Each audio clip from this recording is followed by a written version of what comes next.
In the Steelers game this weekend, though, they put a big hit on the Dolphins quarterback Matt Moore, and he went out for only one play in that concussion protocol. How quickly can they evaluate a quarterback? Not that quickly.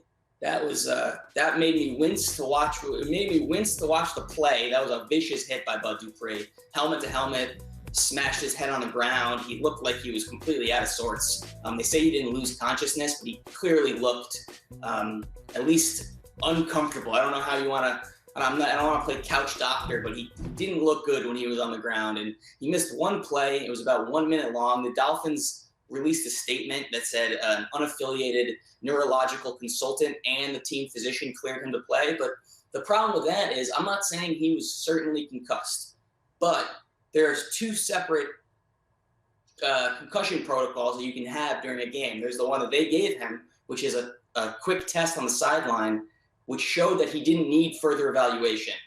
But with a concussion, and concussions are not black and white, they're tricky.